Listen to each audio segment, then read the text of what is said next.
ബീച്ചിലിടുന്ന bikini ഡ്രസ്സുകൾ ഇട്ടുകൊണ്ടാണോ നമ്മൾ കോളേജിലോ സ്കൂളിലോ പഠിക്കാനായിട്ട് പോവേണ്ടത്? ഇൻസ്റ്റാഗ്രാമിലെ റീൽസുകൾ നിർത്തലാക്കേണ്ട അത്യാവശ്യമാണ്. ഇപ്പോൾ പറഞ്ഞ ഫിലിമിലാണെങ്കിൽ പോലും ഇത്തരത്തിൽ എത്രയോ സീനുകൾ റീലുകളായി വരുന്നുണ്ട്. അപ്പോഴും കുട്ടികൾക്ക് ജോലിയുടെ ഭാഗമാണ്. വസ്ത്രം ധരിക്കുമ്പോൾ ആ ധരിക്കുന്നവർ ഞാൻ എവിടെയാണ് പോകുന്നത്, എന്താണ് പ്രവർത്തിക്കുന്നത്, എന്ത് ചെയ്യാനാണ് പോകുന്നത്, ഏത് തരം ധരിക്കണം എന്നുള്ളത് അവരവരുടെ സ്വയം വകതിരിവിനും ബോധത്തിനും യുക്തി വിചാരത്തിനും വിട്ടുകൊടുക്കേണ്ട ഒരു സംഗതിയാണ്. ഇങ്ങനെ സിനിമകളിൽ പ്രദർശിപ്പിക്കുന്നത് തെറ്റ് തന്നെയല്ലേ? അത് ഒഴിവാക്കേണ്ടതല്ലേ? സ്ത്രീകളുടെ വസ്ത്രധാരണവുമായി ബന്ധപ്പെട്ട് സാർ ഇതിനു മുമ്പും പല കാര്യങ്ങൾ പറഞ്ഞ വിവാദമായിട്ടുണ്ട്. സ്ത്രീകൾ വസ്ത്രം ധരിക്കുന്ന അതുമായി ബന്ധപ്പെട്ട് സാർ എന്താണ് അന്ന് പറഞ്ഞതും ഇന്ന് അത് തന്നെയാണോ സാറിന് ഇപ്പോഴും പറയാനുള്ളത്? സ്ത്രീകളുടെ വസ്ത്രധാരണം അന്ന് പറഞ്ഞതും ഇന്ന് പറഞ്ഞതും ഒരേപോലെ തന്നെയാണ്. എന്നും ഞാൻ പറഞ്ഞത് ഒരേപോലെ പറയും. ഈ ഷണ്ടത്വം എന്ന് പറഞ്ഞത് മാത്രം അതിൻ്റെ അർത്ഥവും ആശയവും മനസ്സിലാക്കി എടുത്താലേ അത് ക്ലിയർ ആവും. ഞാൻ അതിൽ തന്നെ ഉറച്ചു നിൽക്കുകയാണ്. പറയട്ടെ, ഞാൻ റോഡിൻ്റെ മധ്യത്ത് പോയെന്ന് ഞാൻ ഷണ്ടനാണേന്നല്ല ഞാൻ വിളിച്ചു പറഞ്ഞത്. ആധ്യാത്മികത എന്ന് പറയുന്ന കൂടി വരുമ്പോൾ സ്വാഭാവികമായിട്ട് ലൈംഗികത കുറഞ്ഞു വന്ന് നമ്മൾ അങ്ങനെ കൊണ്ട് നിർത്തിയാൽ പ്രോബ്ലം നിൽക്കും. ഓക്കെ, പക്ഷേ അങ്ങനെ നമ്മൾ ആധ്യാത്മികമായി നമ്മുടെ ലൈംഗികതയെ നിയന്ത്രിച്ച് നിർത്താൻ ഏതെങ്കിലും വഴി ഉപയോഗിച്ചില്ലെങ്കിൽ മാന്യമായ വസ്ത്രം ധരിച്ച ഒരു ചേച്ചി, ആ ചേച്ചി സാരിയും ബ്ലൗസുമാണ് ധരിച്ചിരിക്കുന്നത്, സാരിയും ബ്ലൗസുമാണ് നല്ലത്. പക്ഷേ ആ ചേച്ചി മാന്യമല്ലാത്ത രീതിയിലാണ് ധരിച്ചിരിക്കുന്നത്. ഇവിടെ ഉടുത്തിരിക്കുന്നത് ഏറ്റവും താഴോട്ട് ഇറക്കി വെച്ചിട്ട് ഇതിങ്ങനെ മാറ്റി കുത്തി. അപ്പോൾ കാര്യം മനസ്സിലായി കാണുമല്ലോ.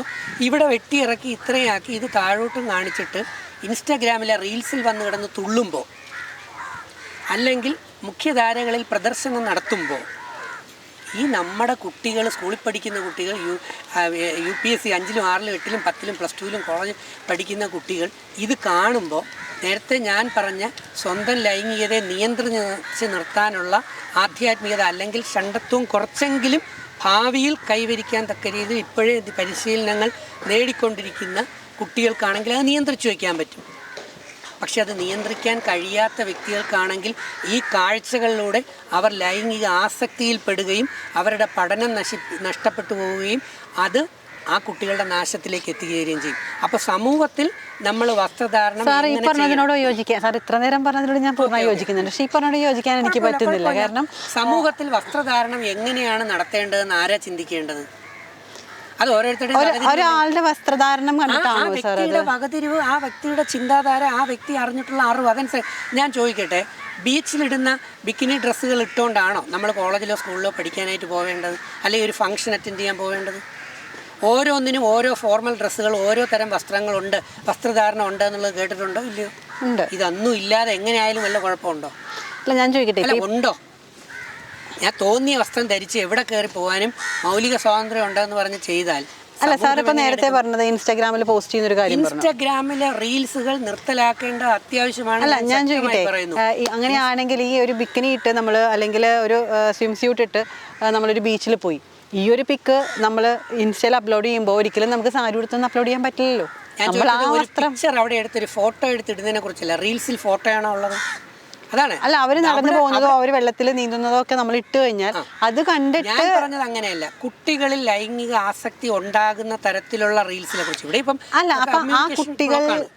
കുട്ടികളിൽ അത്തരത്തിലുള്ള ഒരു ചിന്ത മാറ്റാൻ നമ്മളുടെ നമ്മുടെ വിദ്യാഭ്യാസത്തിൽ മൂല്യബോധനങ്ങൾ കൊടുക്കണം, വാല്യൂ. അതല്ലേ വേണ്ടത്, അല്ലാതെ ഇവരുടെ വസ്ത്രധാരണം മാറ്റാനല്ലല്ലോ പറയണ്ടേ.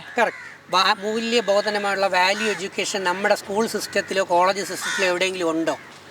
അവിടെയല്ലേ നമ്മൾ അഴിച്ചുപണിയുണ്ടോ എന്നാണ് എൻ്റെ ചോദ്യം. ഇല്ല, അതുകൊണ്ടില്ല. ആ ഇല്ലാത്രത്തോളം കാലം നമ്മൾ സ്വയം വീട്ടിൽ കൊടുക്കുന്നതായിരിക്കില്ലേ കുറച്ചുകൂടെ നല്ലത്? അതാണ്. അപ്പോൾ അങ്ങനെയുള്ള വീട്ടിൽ നമ്മൾ കൊടുക്കുകയല്ലേ വേണ്ടത്. വസ്ത്രധാരണം ആർക്ക് വേണോ എങ്ങനെ ആയിക്കോട്ടെ. ഇപ്പം ഞാൻ പറഞ്ഞില്ലേ, ഞാൻ ഇഷ്ടംപോലെ വസ്ത്രധാരണം ധരിക്കുകയാണ്. ഒരു ക്യാരക്ടർ തരുമ്പോൾ ഒരു പക്ഷേ എനിക്ക് ചിലപ്പോൾ ഹാഫ് ന്യൂഡായിട്ട് വസ്ത്രം ധരിക്കേണ്ടി വരും, അല്ലെങ്കിൽ PKയിൽ അമീർ ഖാൻ കാണിച്ചതുപോലെ എനിക്കിപ്പോൾ ന്യൂഡ് ഫോമിൽ ധരിച്ച് ചെയ്യേണ്ടി വരും.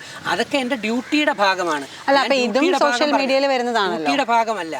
സോഷ്യൽ മീഡിയയിൽ ഇൻസ്റ്റഗ്രാം നല്ലതാണ്. ഇൻസ്റ്റഗ്രാം റീൽസിലെ ചില റീലുകൾ നമ്മുടെ കുട്ടികളെ വിഷമയമായി വഴിതെറ്റിക്കുന്നു എന്നുള്ള കാര്യത്തിൽ എനിക്കൊരു സംശയം. അല്ല സാർ, ഇപ്പോൾ പറഞ്ഞത് ഈ ഒരു വ്യക്തികൾ ഇരുന്ന റീൽസിനെ കുറിച്ചാണ്. അത് മാറ്റിവെച്ചാൽ സാർ ഇപ്പോൾ ഈ പറഞ്ഞ ഫിലിമിലാണെങ്കിൽ പോലും ഇത്തരത്തിൽ എത്രയോ സീനുകൾ റീലുകളായി വരുന്നുണ്ട്. അപ്പോഴും കുട്ടികൾക്ക് ജോലിയുടെ ഭാഗമാണ്. അല്ല, അപ്പോഴും ഈ കുട്ടികൾ ഇത് കാണുകയല്ലേ. കുട്ടികൾക്ക് വാല്യൂ എഡ്യൂക്കേഷൻ കൊടുക്കേണ്ട നമ്മുടെ സ്കൂൾ എഡ്യൂക്കേഷൻ വാല്യൂ എഡ്യൂക്കേഷൻ ഉണ്ടോ? അതാ. അപ്പം ഇതില്ലാത്തടത്തോളം കാലം അങ്ങനെ വരുന്ന റീലും തെറ്റ് തന്നെയല്ലേ? തെറ്റാണ്. അപ്പം പിന്നെ അതിനെ നമ്മൾ പ്രൊമോട്ട് ചെയ്യരുതല്ലോ. എത്രത്തോളം ഞാൻ ഈ പറഞ്ഞു സ്കൂൾ യുവജനോത്സവത്തിൽ അല്ല സ്കൂൾ ക്ലാസ്സുകളിൽ ഈ പറയുന്ന വാല്യൂ എഡ്യൂക്കേഷൻ മൂല്യബോധന ക്ലാസ്സുകൾ ആവശ്യമാണ്. പക്ഷേ സ്കൂൾ പാഠങ്ങളിൽ നമുക്ക് പലപ്പോഴും ഇല്ല. അല്ല, അതില്ലാത്തിടത്തോളം കാലം ഇങ്ങനെ സിനിമകളിൽ പ്രദർശിപ്പിക്കുന്നത് തെറ്റ് തന്നെയല്ലേ? അത് ഒഴിവാക്കേണ്ടതല്ലേ? നേരത്തെ ഈ ചില ടിക്ടോക്ക് പോലെയുള്ള ചില സാധനങ്ങളൊക്കെ വന്നിരുന്നില്ലേ? ഇപ്പോൾ ഉണ്ടോ അത്? ഇല്ല, ഇപ്പം നമ്മുടെ ഇവിടെ ഇല്ല. നമ്മുടെ രാജ്യത്ത് ബാൻ ചെയ്തില്ലേ? എന്തുകൊണ്ട് ബാൻ ചെയ്തു? നമ്മുടെ കുട്ടികൾ വഴിതെറ്റി പോകുന്നതിൻ്റെ റീഡിങ് കേന്ദ്ര ഗവൺമെൻറ് നമ്മുടെ ഗവൺമെൻറ്റുകളും എല്ലാം റീഡ് ചെയ്തുകൊണ്ടേ ഇരിക്കുകയാണ്. ഒരു പരിധിയിലധികം കുട്ടികൾ വഴിതെറ്റുമ്പോൾ നമ്മുടെ രാജ്യത്തിന് അത് ആപത്താണ്, ദോഷമാണ്. സാമൂഹ്യ പ്രതിബദ്ധത ഉള്ളവർ, ഇപ്പം നമുക്ക് നന്മ നമ്മൾ ചിന്തിക്കുന്നവർ, നമ്മൾ നല്ലതായി നടന്നാൽ മാത്രം പോരാ. നന്മ ഹൃദയത്തിലുള്ളവർ സമൂഹത്തിൻ്റെ നന്മയും കുട്ടികളുടെ നന്മയും ഭാവിയും അവരുടെ ഭാവിയും കൂടെ കണ്ടു വേണം ഓരോ കാര്യങ്ങൾ പറയാനും പ്രവർത്തിക്കാനും. വസ്ത്രധാരണം എല്ലാവരുടെയും സ്വാതന്ത്ര്യം തന്നെയാണ്, യാതൊരു സംശയമില്ല. ഇഷ്ടമുള്ള വസ്ത്രം ഇഷ്ടമുള്ളവർക്ക് ധരിക്കാം. പക്ഷേ വസ്ത്രം ധരിക്കുമ്പോൾ ആ ധരിക്കുന്നവർ ഞാൻ എവിടെയാണ് പോകുന്നത്, എന്താണ് പ്രവർത്തിക്കുന്നത്, എന്ത് ചെയ്യാനാണ് പോകുന്നത്, ഏത് തരം ധരിക്കണം എന്നുള്ളത് അവരവരുടെ സ്വയം വകതിരിവിനും ബോധത്തിനും യുക്തി വിചാരത്തിനും വിട്ടുകൊടുക്കേണ്ട ഒരു സംഗതിയാണ്. അതിന് യാതൊരു സംശയമില്ല. അന്ന് പറഞ്ഞ സ്റ്റേറ്റ്മെൻറ്റ് തന്നെയാണ് ഇന്ന് നിൽക്കുന്നത്. അത് വിവരവും ബോധവും ചിന്താശേഷിയുള്ളവരെടുക്കട്ടെ, അതല്ലേ നല്ലത്? അതാണ്. പക്ഷേ എനിക്കതിനോട് യോജിക്കാൻ പറ്റുന്നില്ല. വേണ്ട, അതിപ്പോൾ വിദ്യ അതിൽ യോജിച്ചാലും യോജിച്ചില്ലെങ്കിലും ഞാൻ പറഞ്ഞില്ലേ, വകതിരിവ്, ചിന്താശേഷി, ബോധം, ആ ഉയർന്ന തലത്തിൽ ഞാൻ പറഞ്ഞ ഈ കാര്യം ശരിയാണോ തെറ്റാണോ എന്ന് ജനം തീരുമാനിക്കട്ടെ, എന്നിട്ട് അവർ വിധിക്കട്ടെ. ഞാൻ നന്മയുള്ള മനസ്സുള്ളവർ, ഞാൻ നല്ല മനുഷ്യനാണ്, ഞാൻ ആർക്കും ഒരു ദ്രോഹവും ചെയ്യില്ല, ഞാൻ നന്മ മാത്രമേ ചെയ്യുള്ളൂ എന്ന് പറയുന്നവൻ ഈ സമൂഹത്തിനൊരു ഗുണവുമില്ല.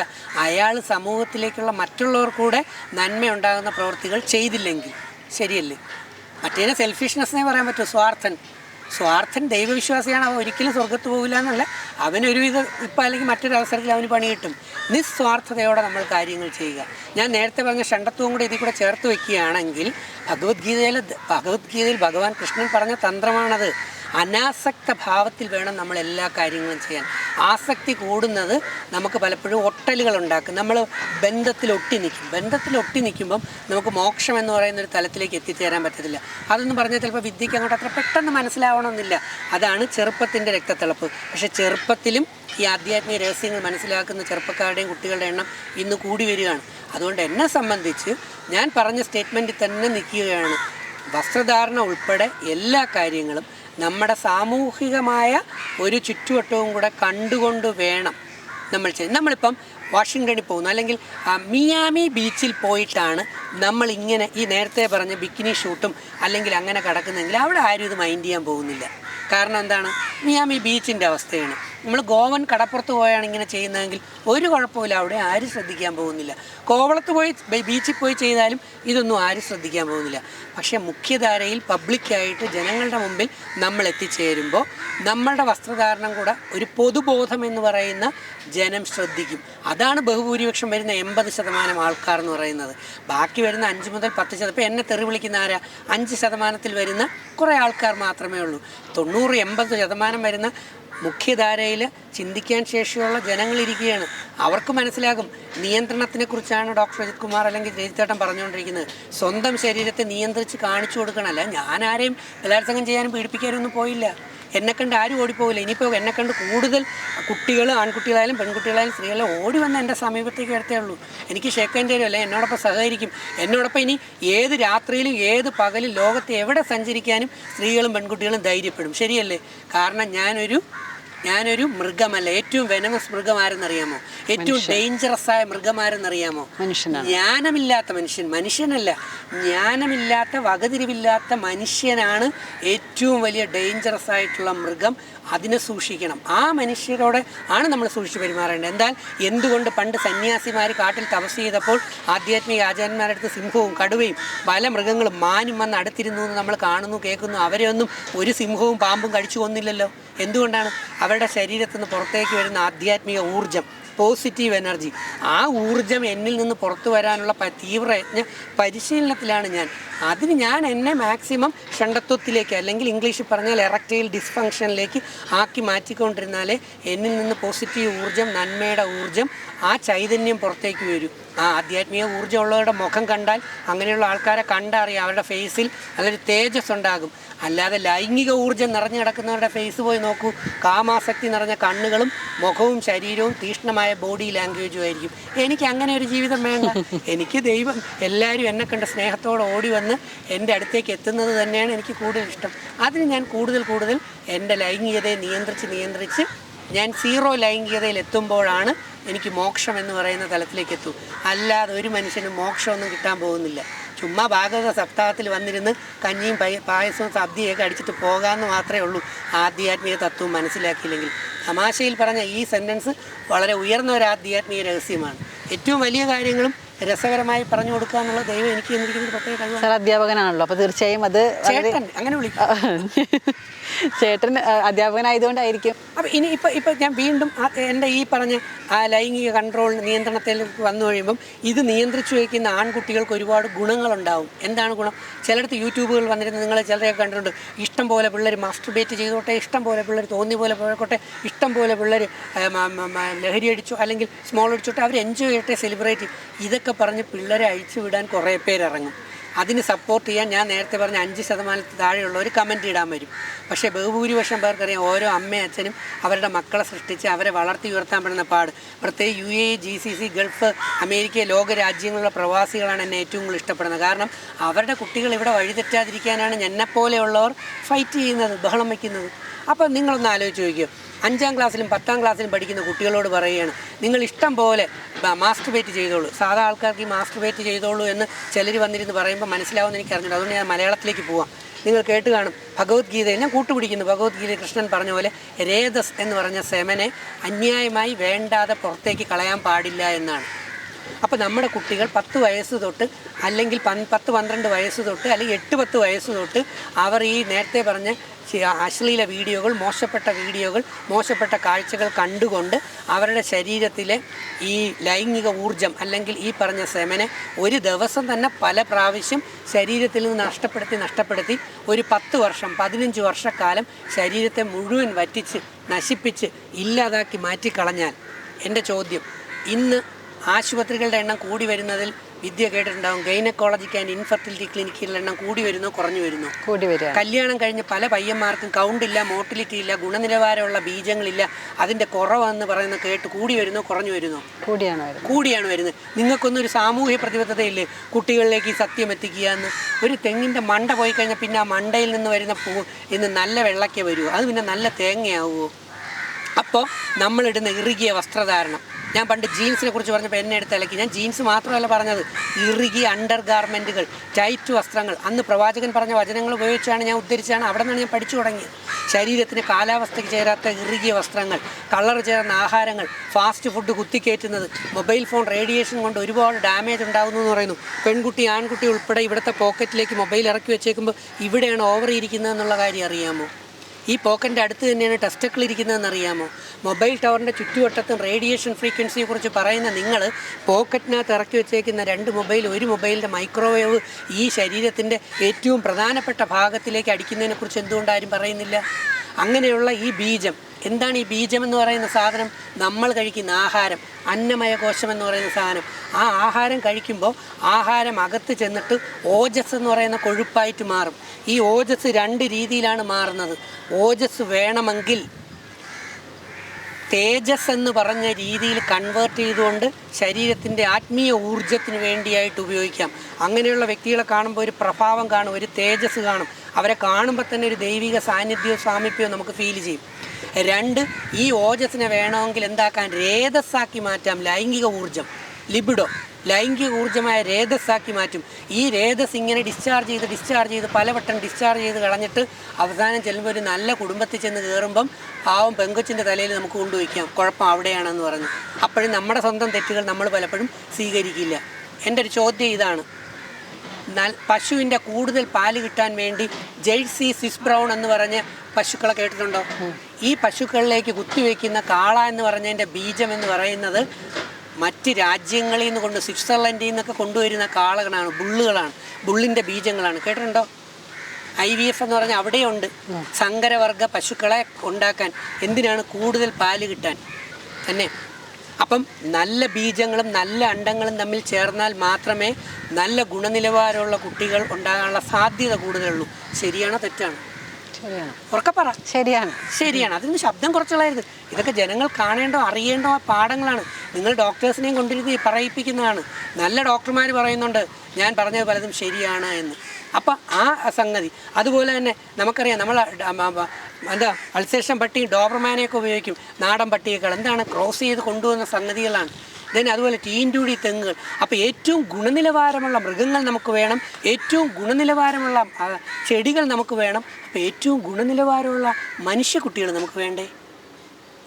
അപ്പോൾ ഏറ്റവും ഗുണനിലവാരമുള്ള മനുഷ്യക്കുട്ടികൾ നമുക്ക് വേണമെങ്കിൽ ആ മനുഷ്യ കുഞ്ഞുങ്ങളെ സൃഷ്ടിക്കാൻ പോകുന്ന ആൺകുട്ടികളും പെൺകുട്ടികളും അവരുടെ മാതാപിതാക്കളും ചെറുതിലേ തൊട്ട് തനിക്ക് ചെറുമക്കൾ തൻ്റെ മക്കളിലൂടെ ഏറ്റവും നല്ല ഗുണശ്രേഷ്ഠതയുള്ള നല്ല മക്കൾ ജനിക്കണമെന്ന ആഗ്രഹത്തോടെ ചെറുതിലെ അവർക്ക് വേണ്ട നേരത്തെ പറഞ്ഞ മൂല്യബോധന ക്ലാസ്സുകളും വാല്യൂ എഡ്യൂക്കേഷനും സ്വന്തം ആത്മാവിനെക്കുറിച്ചുള്ള അവയർനെസ്സും അങ്ങനെ ഗുണകരമായ കാര്യങ്ങളെല്ലാം കൊടുത്ത് വളർത്തി ഉയർത്തിയാൽ അവർ ഇവിടെ വന്ന് കുറേ ആൾക്കാർ വന്നിരുന്ന് സ്വന്തം ശരീരത്തിൽ നിന്നെല്ലാം കളഞ്ഞോളൂ, ഇഷ്ടം പോലെ ഫ്രീ സെക്സിൽ പൊക്കോളൂ, ഫ്രീ മെരിറ്റൽ സെക്സിലേക്ക് ഓടിക്കൊള്ളൂ, തോന്നിയ പോലെ പൊക്കോളൂ എന്ന് പറഞ്ഞിട്ട് ഡൈവേഴ്സിൻ്റെ വാതിൽക്കൽ പോയി കല്യാണവും നടത്തിയിട്ട് കോടതിയുടെ വാതിൽക്കൽ പോയി കയറി ഇറങ്ങിയിരിക്കുകയാണ്.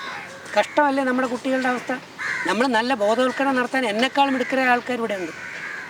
മുമ്പ് കുട്ടികൾ പാരൻസിൻ്റെ മുമ്പ് കരയുകയാണ്, മമ്മി അമ്മ ഇനി ഞാൻ അങ്ങനെ ചെയ്യില്ല, അച്ഛൻ ഇങ്ങനെ ചെയ്യില്ല. സാർമാരുടെ മുമ്പ് കരയാണ്, സാർ ഇനി ഞാൻ അങ്ങനെ ചെയ്യില്ല. ഇന്ന് മാതാപിതാക്കളുടെ മുമ്പിൽ ഇനി അങ്ങനെ ചെയ്യില്ല എന്ന് കരയുന്ന മക്കളുടെ എണ്ണം കൂടുന്നോ കുറയുന്നു? സാർമാരുടെ കുറയുന്നു. അപ്പോൾ ഇപ്പോൾ കരച്ചിൽ എവിടെയാണ്? പോലീസിൻ്റെ മുമ്പിലാണ് കരച്ചിൽ കൂടുതൽ. സാർ ഇനി അങ്ങനെ ലോഡ് കയറില്ല, ഇനി ഇങ്ങനെ പോകില്ല. പിന്നെ ജയിലിലും വക്കീലിൻ്റെയും കോടതിയുടെ മുമ്പിലാണ് കരച്ചിൽ. നമ്മുടെ കുട്ടികൾ പോലീസിൻ്റെയും കോടതികളുടെ മുമ്പിലും കരയുന്നതിനേക്കാൾ ഏറെ നല്ലത് അവർ ജീവിതകാലം മുഴുവൻ സന്തോഷിക്കട്ടെ. അതിന് നമ്മുടെ മാതാപിതാക്കളുടെ മുമ്പിലും അധ്യാപകരുടെ മുമ്പിലും മനസ്സ് നിറഞ്ഞ് ദൈവത്തിൻ്റെ മുമ്പിലും ആത്മാർത്ഥമായ ഒരു 2 തുള്ളി കണ്ണുനീരൊഴുക്കി അകമൊരു മാനസാന്തരത്തിൽ കൊണ്ടുവരാമെന്നുണ്ടെങ്കിൽ നമുക്ക് ഏറ്റവും നല്ല തലമുറ തന്നെ കിട്ടും. ഇല്ലെങ്കിൽ പലരും അനുഭവിച്ചു പഠിക്കും. ഞാൻ അനുഭവിച്ചു പഠിച്ചു. My experiences are my messages. എൻ്റെ ജീവിതം ഞാൻ ലൗകികതയ്ക്ക് ഉപയോഗിച്ച് സ്വാർത്ഥനായി മാറാതെ ഞാൻ ഈ സാമൂഹ്യ പ്രതിബദ്ധതയോടെ മറ്റു കുട്ടികളെയും സമൂഹത്തെയും രക്ഷിക്കാൻ ഇത്രയൊക്കെ എക്സ്പെർട്ടായിട്ട് അല്ലെങ്കിൽ ഇത്രയൊക്കെ പരിശ്രമത്തെ നടത്തുന്നില്ലേ? അല്ലേ? ആലോചിച്ച് നോക്ക് തന്നല്ലോ. അങ്ങനെയുള്ള എന്നെ അവാർഡുകളൊന്നും തന്ന് ആദരിച്ചില്ലെങ്കിലും ഇങ്ങനെ കുറേ ക്രൂശിക്കാതിരുന്നാൽ പോരെ? അതാണ് ആവശ്യം. അപ്പോൾ വളരെയധികം സന്തോഷം നിങ്ങൾ എന്നെ വിളിച്ച് എത്താൻ. എനിക്ക് ആദ്യം ഉൾഭീതി ഉണ്ടായിരുന്നു, നിങ്ങളും എന്നെ കൊടുക്കാനാണോ എന്നെ ചതിക്കാനാണോ? അത് പലരും എന്നെ ഇങ്ങനെ അറവ് പശു മാടിനെ കൊണ്ടുവന്ന് കഴുത്ത് കുട്ടി കൊല്ലാം എന്നുള്ള നിലയിൽ. എന്തായാലും നിങ്ങൾ വന്നതിലും കണ്ടതിലും ചോദ്യങ്ങൾ ചോദിച്ചതിലും ഒരു അപേക്ഷ മാത്രമേ ഉള്ളൂ. ഞാൻ ഈ പറഞ്ഞ കാര്യങ്ങൾ നല്ല രീതിയിൽ നമ്മുടെ തലമുറകൾക്കും ജനങ്ങൾക്കും എത്തിച്ചു കൊടുക്കുക. അവർ അതിൽ നിന്ന് സത്യം മനസ്സിലാക്കട്ടെ. അതുവഴിക്ക് നിങ്ങളും വളരട്ടെ. എല്ലാ നന്മകൾക്കും ഉണ്ടാവട്ടെ. ഇതേ പറയാനുള്ളൂ. അപ്പോൾ എനിക്ക് സാറിനോട് ചേട്ടനോട് എന്നോട് വന്നപ്പോൾ തുടങ്ങി പറയുകയാണ് സാറെന്ന് വിളിക്കരുത്, എനിക്ക് അങ്ങനത്തെ ഇഷ്ടമല്ല, അങ്ങനത്തെ ഫോർമാലിറ്റീസ് ഒന്നും വേണ്ടാന്ന്. അപ്പോൾ ചേട്ടനോട് എനിക്ക് ഒരു ഔപചാരികമായിട്ട് ഞാനൊരു നന്ദിയല്ല പറയുന്നത്, എനിക്കൊരു ഷെയ്ക്ക് ഹാൻഡ് എന്നത് അവസാനിപ്പിക്കണമെന്നാണ് തോന്നുന്നത്. തീർച്ചയായിട്ടും ഇതൊരു പ്രധാനമന്ത്രി, ഒരു പ്രസിഡന്റ് അല്ലെങ്കിൽ മന്ത്രി എനിക്ക് തരുന്ന, അല്ലെങ്കിൽ വലിയൊരു മഹാനായ മനുഷ്യൻ എനിക്ക് തരുന്ന ഒരു ഷേക്ക് ഹാൻഡ് പോലെ തന്നെ ഞാൻ എടുക്കുന്നു. നിങ്ങൾക്ക് എല്ലാ ഐശ്വര്യങ്ങളും വിജയങ്ങളും ഉണ്ടാവട്ടെ. ഈ പറഞ്ഞ കാര്യങ്ങളെല്ലാം ശരിയാണെന്ന് തോന്നുകയാണെങ്കിൽ ഇത് ജനങ്ങളിലേക്ക് എത്തിച്ചു. Thank you. താങ്ക്സ് അല്ലോ. ഞാനിങ്ങനെ ഈ ഒരു രീതിയിൽ ഈ ഒരു ഷേക്ക് ഹാൻഡ് കൊടുത്തത് അവസാനിപ്പിച്ചത് ഈ പറഞ്ഞ കാര്യങ്ങളിലൊക്കെ നമ്മളെപ്പോഴും പുറത്തുനിന്നാണ് ഒരാളെ കാണുന്നത്. പക്ഷെ ഞാൻ ഇപ്പോൾ ഇത്ര അടുത്തുനിന്ന് കണ്ടപ്പോൾ പറഞ്ഞ കാര്യങ്ങളിൽ ഒരുപാട് കാര്യങ്ങൾ വാസ്തവമുണ്ട്, ഒരുപാട് കാര്യങ്ങൾ നമ്മൾ അറിയാനുള്ളതാണ്. എപ്പോഴും എനിക്ക് പറയാനുള്ളത്, പലപ്പോഴും നമ്മൾ പറയുന്ന കാര്യങ്ങളെ വളച്ചൊടിക്കാതെ എന്താണോ അവർ പറയാൻ കഴിയും കേട്ടോ. കുറച്ച് ഇത്രയും വർഷം കൊണ്ട് ഞാൻ ആർജിച്ചു വെച്ചേക്കുന്ന ബയോളജിയും സയൻസും സ്പിരിച്വാലിറ്റിയും സൈക്കോളജിയും സമൂഹം ഒരുപാട് കാര്യങ്ങൾ അറിയാൻ പറ്റും. പക്ഷെ എന്നെ പീഡിപ്പിച്ചാൽ ഞാൻ പിന്നെ ഒന്നും പറയാതെ അങ്ങ് നിർത്തും. അപ്പോൾ ഒരാൾ എന്താണോ പറഞ്ഞത് അതായിട്ട് തന്നെ ജനങ്ങളിലേക്ക് വീണ്ടും ഒരു വാക്ക് പറയുന്നു. നിങ്ങൾ നല്ല രീതിയിൽ ജനങ്ങളിലേക്ക് എത്തിയാൽ നിങ്ങൾക്ക് വീണ്ടും വീണ്ടും അവസരങ്ങൾ തീർച്ചയായും നിങ്ങളുടെ ചാനലിലൂടെ. എനിക്ക് സ്വന്തമായി യൂട്യൂബ് ചാനലുണ്ട്, പക്ഷേ അതിലൂടെ ഇട്ടൊന്നും പൈസ ഉണ്ടാക്കാൻ ഞാൻ ശ്രമിക്കാറില്ല. നിങ്ങൾക്ക് പക്ഷേ വീണ്ടും കൂടുതൽ അവസരങ്ങൾ ഞാൻ തരുന്നതാണ്. അപ്പോൾ ഒരാൾ എന്ത് പറയുന്നു അത് അയാൾ പറയുന്ന രീതിയിൽ തന്നെ ജനങ്ങളിലേക്ക് എത്തിക്കുക. ഒരിക്കലും ഒരു മനുഷ്യനെ മനസ്സുകൊണ്ട് വേദനിപ്പിച്ചിട്ട് നമുക്ക് ഉണ്ടാക്കുന്ന പണത്തിനോ ഒന്നിനും ഒരു മൂല്യം ഉണ്ടാവില്ല. അതുകൊണ്ട് നമുക്ക് എത്ര നാൾ ജീവിക്കാൻ പറ്റുമെന്ന് അറിയാൻ പറ്റില്ല. അപ്പോൾ എപ്പോഴും ഒരാൾക്ക് സന്തോഷം തരുന്ന രീതിയിൽ നമുക്ക് എന്ത് ചെയ്യാൻ പറ്റുമോ അത് ചെയ്യാം. അപ്പോൾ ഞങ്ങളിത് അദ്ദേഹത്തിൻ്റെ വാക്കുകൾ പൂർണ്ണമായി നിങ്ങളിലേക്ക് എത്തിക്കുകയാണ്. നിങ്ങൾക്കത് എല്ലാവർക്കും മനസ്സിലായിട്ടുണ്ടാവുന്നു. I salute you. Thank you. നമസ്കാരം.